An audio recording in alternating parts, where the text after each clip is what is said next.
திருமாவளவன் உரை நிகழ்த்துவார்கள்.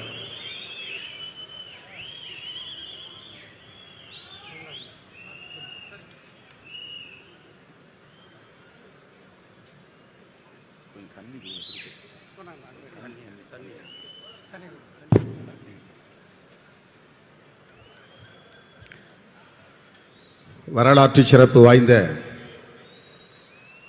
இந்த மாபெரும் முப்பெரும் விழாவை தலைமை வகித்து இன்னும் சிறிது நேரத்தில் சிறப்புரை ஆற்றவிருக்கிற தமிழ்நாடு முதல்வர் மாண்புமிகு அண்ணன் தளபதி அவர்களே, இந்த மேடையில் அமர்ந்திருக்கும் தமிழர் தலைவர் ஐயா ஆசிரியர் அவர்கள் உள்ளிட்ட நமது இந்தியா கூட்டணி கட்சிகளை சார்ந்த தலைவர் பெருமக்களே, அமைச்சர் பெருமக்களே, மேனாள் இந்நாள் சட்டமன்ற நாடாளுமன்ற உறுப்பினர்களே, கண்ணு கெட்டிய தூரம் வரையில் கடலென திரண்டிருக்கிற தமிழ் சொந்தங்களே, உங்கள் அனைவருக்கும் என்னுடைய பணிவார்ந்த வணக்கத்தை தெரிவித்துக் கொள்கிறேன். திராவிட முன்னேற்றக் கழகம் செப்டம்பர் திங்களில் முப்பெரும் விழாவை கொண்டாடுவது வழக்கம்.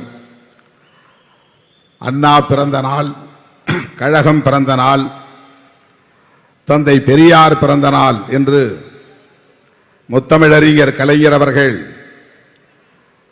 தொடர்ந்து முப்பெரும் விழாவை நடத்தி கட்சியில் கழகத்தில் பாடாற்றியவர்களுக்கு விருதுகளை வழங்கி சிறப்பித்து வருவது வாடிக்கை.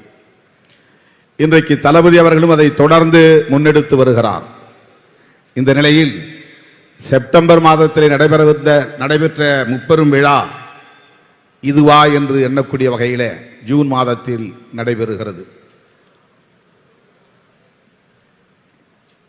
முத்தமிழறிஞர் கலைஞர் அவர்களின் நூற்றாண்டு நிறைவு விழா, மாண்புமிகு முதல்வருக்கு பாராட்டு விழா, மகத்தான வெற்றியை வழங்கிய மக்களுக்கு நன்றி சொல்லும் விழா என்று இந்த விழாவை அண்ணன் அவர்கள் ஒருங்கிணைத்திருக்கிறார்.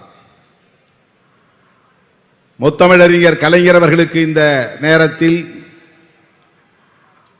உலக தமிழர்களை எல்லாம் ஒருங்கிணைத்து ஒரு மகத்தான மாநாட்டை, செம்மொழி மாநாட்டை நடத்திய இந்த கொடிசியா மைதானத்தில் நின்று அவருக்கு எமது செம்மாந்த வீர வணக்கத்தை செலுத்துகிறோம். அவர் விட்டு சென்ற பணிகளை இன்றைக்கு வெற்றிகரமாக நாடே திரும்பி பார்க்கக்கூடிய வகையில், வியந்து பார்க்கக்கூடிய வகையில் வழிநடத்தி கொண்டிருக்கிற கழகத்தையும் நாட்டையும் வழிநடத்தி கொண்டிருக்கிற அண்ணன் தளபதி அவர்களுக்கு பாராட்டு விழா. அகில இந்திய அளவில் தலைவர்களை அழைத்து அண்ணன் அவர்களுக்கு பாராட்டு விழா நடத்த வேண்டும். அத்தகைய சாதனையை படைத்திருக்கிறார் அண்ணன் தளபதி அவர்கள். நடந்து முடிந்த நாடாளுமன்ற பொதுத் தேர்தலில் வேறு எந்த மாநிலத்திலும் 100க்கு 100 வெற்றி இல்லை இந்தியா கூட்டணியில். தென்னிந்தியாவிலே கூட தமிழ்நாட்டை தவிர மற்ற மாநிலங்களில் பாரதிய ஜனதா 1, 3, 4 என்று சில இடங்களில் வெற்றி பெற முடிந்திருக்கிறது. இந்த தேர்தலில் கேரளாவில் ஒரு தொகுதியிலே ஒரு நடிகரை வைத்து கைப்பற்றியிருக்கிறார்கள். ஆந்திராவிலே நாயுடு அவர்களை வளைத்து போட்டு, பவன் கல்யாண் அவர்களை வளைத்து போட்டு 3 இடங்களை கைப்பற்றி விட்டார்கள். கர்நாடகாவிலே அவர்கள் சில இடங்களை பறிகொடுத்தாலும் கூட 9 இடங்களை தக்க வைத்துக் கொண்டார்கள். தெலுங்கானாவிலும் சில இடங்களை கைப்பற்றி இருக்கிறார்கள். ஏன் மராட்டியத்திலும் சில இடங்களை கைப்பற்றி இருக்கிறார்கள். தென்னிந்திய மாநிலங்களில் அவர்களால் காலூன்ற முடியாத ஒரே மண் தமிழ் மண் தான். அவர்களின் ஜம்பம் பலிக்காத ஒரு மண் தமிழ்நாடு தான். எத்தனை குட்டிக்கரணம் போட்டாலும் உங்களால் இந்த மண்ணில் வேரூன்ற முடியாது என்பதை மறுபடியும் உறுதிப்படுத்தி காட்டியிருப்பவர் நம்முடைய தமிழக முதல்வர் அண்ணன் தளபதி அவர்கள். இந்தியா கூட்டணி தலைவர்களே வியந்து பார்க்கிறார்கள், எப்படி உங்களால் 100க்கு 100 வெற்றி பெற முடிந்தது. அண்ணன் அவர்களை நிமிர்ந்து பார்க்கிறார்கள், வியந்து பார்க்கிறார்கள். ஆகவே அகில இந்திய அளவில் சோனியா காந்தி அம்மையார் உள்ளிட்ட தலைவர்களை எல்லாம் அழைத்து தமிழகத்தில் அண்ணன் தளபதி அவர்களுக்கு பாராட்டு விழா நடத்த வேண்டும். அது என்னுடைய வேண்டுகோள். இந்த பாராட்டு விழா போதாது. முத்தமிழறிஞர் கலைஞருக்கு பிறகு தமிழ்நாட்டை வழிநடத்தி கொண்டிருக்கிற அண்ணன் தளபதி அவர்கள் கழகத்தை காப்பாற்றி அடுத்தடுத்து வருகிற அனைத்து தேர்தல்களிலும் தொடர் வெற்றியை பெற்று வருகிறார். 2019 நாடாளுமன்ற பொதுத் தேர்தலில் மாபெரும் வெற்றி, ஒரே ஒரு தொகுதியை தவிர. 2021 நடைபெற்ற சட்டமன்ற பொதுத் தேர்தலில் மாபெரும் வெற்றி. இன்றைக்கு ஆட்சி பீடத்திலே திராவிட முன்னேற்ற கழகம் அமர்ந்திருக்கிறது. அதன் பிறகு நடைபெற்ற உள்ளாட்சி தேர்தல்களில் அடுத்தடுத்து வெற்றி. இப்போது நடந்து முடிந்திருக்கிற நாடாளுமன்ற பொதுத் தேர்தலில் 100க்கு 100 வெற்றி. தொடர் வெற்றியை பெற்ற ஒரு கட்சி, ஒரு தலைமை வேறு எதுவும் இல்லை. இதை நாம் வெளிப்படையாக பாராட்டியாக வேண்டும். அதற்கு காரணம் அவருடைய அணுகுமுறைதான், அவர் கையாளுகிற உத்திகள் தான், அவருடைய ஆளுமைதான், அவர் வழிநடத்தி வருகிற இந்த கூட்டணியின் பலம்தான். 2019க்கு முன்னரே காவிரி நீர் பிரச்சனையை ஒட்டி அனைத்து எதிர்க்கட்சிகளையும் ஒருங்கிணைத்து ஒரு கூட்டணியை உருவாக்கினார். அது இன்றும் தொடர்கிறது. பொதுவாக தேர்தல் காலத்தில் கூட்டணிகள் அமையும் உடனே கலைந்து போய்விடுவார்கள், சிதறி போய்விடுவார்கள். அந்த கூட்டணி அடுத்த தேர்தல் வரையில் தொடராது. அதிமுக பாஜக கூட்டணி அப்படித்தான். ஆனால் திராவிட முன்னேற்ற கழகத்தின் தலைமையில் உருவான இந்த மதசார்பற்ற முற்போக்கு கூட்டணி 2019 நாடாளுமன்ற பொதுத் தேர்தலுக்கு முன்னரே மக்களின் நலன்களின் அடிப்படையாக வைத்து உருவான கூட்டணி. டெல்டா மாவட்ட விவசாயிகளின் நலன்களை முன்னிறுத்தி உருவாகிய கூட்டணி. அதுதான் இன்றைக்கும் தொடர்கிறது. 4 தேர்தல்களை சந்தித்திருக்கிறது. எந்த சலசலப்பும் இந்த கூட்டணியில் இல்லை, சிதறல் இல்லை. ஒரே நாள் சந்திப்பிலே கூட்டணி கட்சிகளுக்கு தொகுதிகளை பங்கீடு செய்து அடுத்து உடனே களத்திற்கு வேட்பாளர்களை இறக்கிவிட்டவர் நம்முடைய அணியின் தலைவர், தமிழகத்தின் முதல்வர் அண்ணன் முத்துவேல் கருணாநிதி ஸ்டாலின். அதுதான் அவருடைய ஸ்ட்ராட்டஜி, அவருடைய பலம். தொகுதியை பங்கீடு செய்கிற போது கூட அந்த கூட்டணியை வெற்றி பெற வைக்க வேண்டும். கூட்டணியில் கோவையில் போட்டியிட வேண்டாம், உங்களுக்கு நாங்கள் வென்ற தொகுதியை, திண்டுக்கல் தொகுதியை தருகிறோம். 5 லட்சம் வாக்குகள் வித்தியாசத்தில் வெற்றி பெற்ற தொகுதி, திராவிட முன்னேற்ற கழகம் வெற்றி பெற்ற தொகுதி.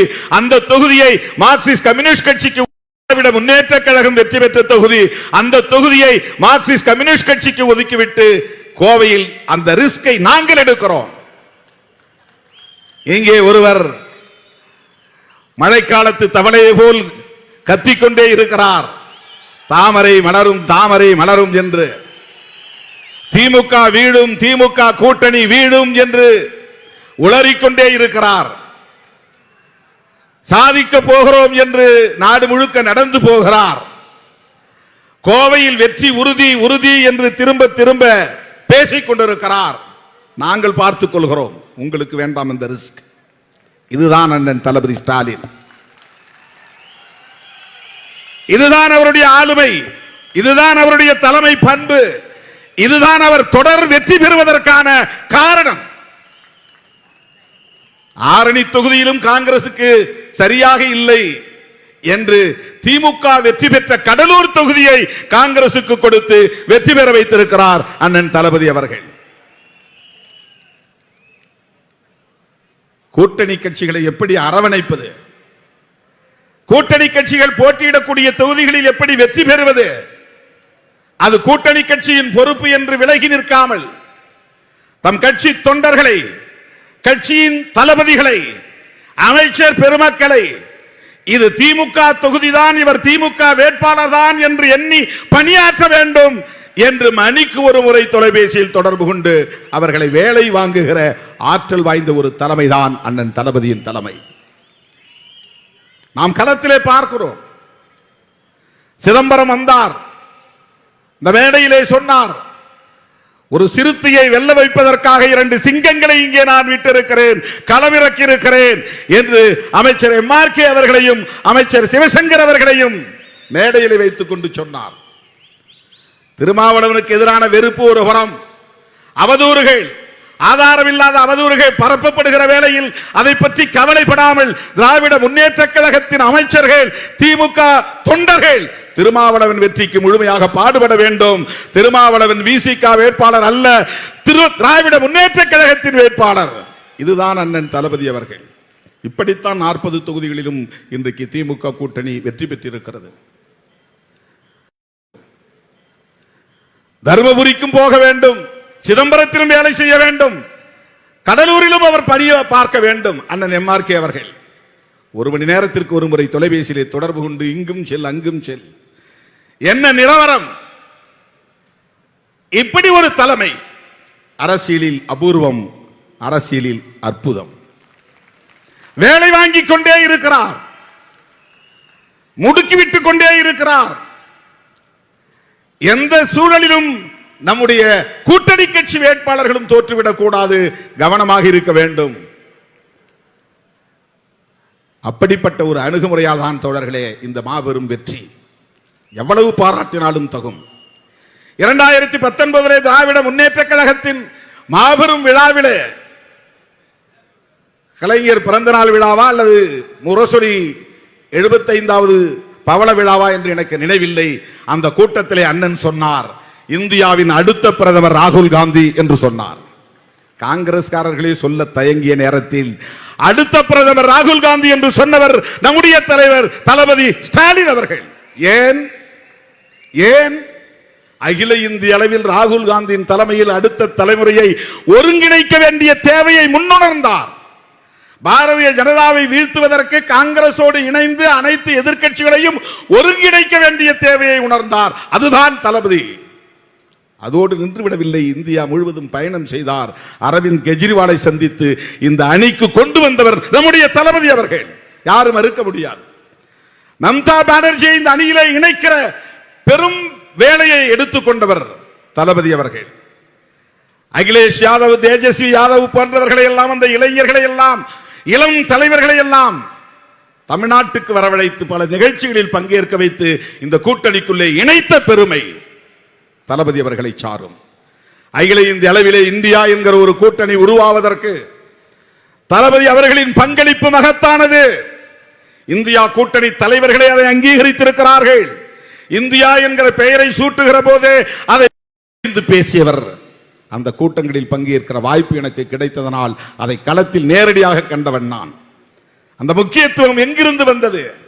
இவருடைய அணுகுமுறையால், இவருடைய தொலைநோக்கு பார்வையால், நாட்டு நலனில், மக்கள் நலனில் இவர் காட்டுகிற அக்கறையால், காங்கிரசோடு இணைந்து பணியாற்ற வேண்டிய தேவை இருக்கிறது என்பதை அவர் பொறுப்புணர்வோடு உணர்ந்த காரணத்தினால் 1976 நாட்டுக்கு இப்படி ஒரு நெருக்கடி ஏற்பட்ட போது அனைத்து எதிர்க்கட்சிகளையும் ஒருங்கிணைக்கக்கூடிய ஒரு மாபெரும் பணியை சிறமேற்கொண்டு செய்தவர் முத்தமிழறிஞர் கலைஞர்.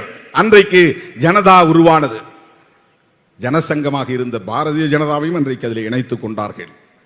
ஆனால் இன்றைக்கு அப்படியே தலைகீழாக மாறி இருக்கிறது. அந்த பாரதிய ஜனதாவை தனிமைப்படுத்த வேண்டும், அதற்கு அனைத்து எதிர்க்கட்சிகளையும் ஒருங்கிணைக்க வேண்டும் என்று முத்தமிழறிஞர் கலைஞரின் அரசியல் வாரிசு அண்ணன் தளபதி அவர்கள் இந்தியா முழுவதும் பயணம் செய்து இந்த தலைவர்களை எல்லாம் ஒருங்கிணைத்து இந்தியா கூட்டணியை உருவாக்கினார். ஆகவே நான் மறுபடியும் சொல்லுகிறேன், சோனியா காந்தி அம்மையார், ராகுல் காந்தி போன்றவர்கள் எல்லாம் பங்கேற்கக்கூடிய வகையில் ஒரு மாபெரும் பாராட்டு விழாவை தளபதி அவர்களுக்கு நடத்த வேண்டும். இது சாதாரணமானதல்ல. 40 நமதே, நாடும் நமதே என்று அவர் சொன்னார். 40 நமதாகிவிட்டது. நாடு இன்னும் நமதாகவில்லை. இந்திய நாடு, தமிழ்நாடு ஏற்கனவே நம்மோடு தான் இருக்கிறது. ஆட்சியை கைப்பற்ற வேண்டும், சனாதன சக்திகளை தூக்கி எறிய வேண்டும், அவர்களை வீழ்த்த வேண்டும். அது பாதியிலே நிற்கிறது. இந்த பணியை செய்யக்கூடிய, இதை நிறைவேற்றக்கூடிய, இதை சாதிக்கக்கூடிய ஆற்றல் வாய்ந்த தலைமை அண்ணன் தளபதி அவர்களின் தலைமை. ஆகவே இன்னும் வியூகம் வகுக்க வேண்டிய தேவை இருக்கிறது. 2026 சட்டமன்ற பொதுத் தேர்தல் வர இருக்கிறது. இதற்கிடையிலே முன்னோட்டமாக விக்கிரவாண்டி இடைத்தேர்தல். எதிரிகள் சிதறி ஓடுகிறார்கள். போட்டி இல்லை என்று எடப்பாடி அவர்கள் அறிவித்து விட்டார். திமுக தான் வெற்றி பெறப் போகிறது என்பது அவர்களுக்கு தெரியும். சாதியவாத அரசியலுக்கு அல்லது மதவாத அரசியலுக்கு தமிழ்நாட்டில் இடமில்லை. அதற்கு சிதம்பரம் வெற்றியும் தருமபுரி வெற்றியும் சான்று. சிதம்பரம் தொகுதியிலே நாம் பெற்ற வெற்றியும் தருமபுரியிலே நாம் பெற்ற வெற்றியும் தருமபுரியிலே நாம் பெற்ற வெற்றியும் சாதிய மதவாத அரசியலுக்கு இடமில்லை. கோயமுத்தூரிலே நாம் பெற்ற வெற்றி, கோவை நாடாளுமன்ற தொகுதியிலே நாம் பெற்ற வெற்றி மதவெறி அரசியலுக்கு, வெறுப்பு அரசியலுக்கு, சிறுபான்மையினத்திற்கு எதிரான அச்சுறுத்தல் அரசியலுக்கு இடமில்லை என்று மக்கள் தீர்ப்பளித்திருக்கிறார்கள். இப்படிப்பட்ட ஒரு மகத்தான தீர்ப்பை வழங்கிய தமிழக மக்களுக்கும், நாடு தழுவிய அளவில் 52 இடங்களில் வெற்றி பெற்ற காங்கிரசுக்கு 99, அகில இந்திய அளவில் இந்தியா கூட்டணிக்கு 234. அந்த எண்ணிக்கை கூட தமிழ்நாடு சட்டமன்ற தொகுதி எண்ணிக்கையோடு பொருந்துகிறது. நம்முடைய சட்டமன்ற தொகுதிகளின் எண்ணிக்கை 234. அகில இந்திய அளவில் இந்தியா கூட்டணி பெற்ற வெற்றி தொகுதிகளின் எண்ணிக்கை 234. ஏனென்றால் இந்தியா கூட்டணி உருவாவதற்கு அடித்தளமிட்டவர் அண்ணன் தளபதி அவர்கள். அவ்வளவு பெரிய வெற்றி இது. நமக்கு தோல்வி அல்ல, தோல்வியில் மாபெரும் வெற்றி. அவர்களுக்கு வெற்றி அல்ல, வெற்றியில் மாபெரும் தோல்வி. சனாதன சக்திகள் வெற்றி பெற்றதை போல தோல்வி அடைந்திருக்கிறார்கள். இந்தியா கூட்டணி தோல்வி அடைந்ததை போல வெற்றி பெற்றிருக்கிறது. இதுதான் உண்மை. மக்கள் சரியான தீர்ப்பை வழங்கியிருக்கிறார்கள். நாம் இன்னும் வலிமை பெற வேண்டிய தேவை இருக்கிறது. இந்தியா கூட்டணி இன்னும் வலிமை பெற வேண்டிய தேவை இருக்கிறது. அதை வலிமைப்படுத்தக்கூடிய ஆற்றல் வாய்ந்த தலைவர் நம்முடைய தமிழ்நாடு முதல்வர் அண்ணன் தளபதி அவர்கள். ஆகவே அவருடைய தலைமையில், அவருடைய வழிகாட்டுதலில் நாம் நம்முடைய இந்த போராட்டத்தை, கருத்தியல் போராட்டத்தை, மண்ணையும் மக்களையும் காப்பாற்றுகிற, சனாதன சக்திகளை வீழ்த்துகிற, சமூக நீதியை பாதுகாக்கிற, அரசமைப்பு சட்டத்தை பாதுகாக்கிற இந்த யுத்தத்தில் அண்ணன் தளபதி அவர்களின் வழிகாட்டுதலில் கரங்கோர்த்து கைகோர்த்து களமாடுவோம் என்பதை சொல்லி, அண்ணன் தளபதி அவர்களை லட்சோப லட்சக்கணக்கான விடுதலை சிறுத்தைகளின் சார்பில் நெஞ்சார பாராட்டி, தமிழ்நாட்டு மக்களுக்கும் அகில இந்திய மக்களுக்கும் இந்த மகத்தான வெற்றியை வழங்கிய வாக்காளர் பொதுமக்கள் அனைவருக்கும் மனமார்ந்த நன்றியை கூறி விடைபெறுகிறேன். நன்றி, வணக்கம்.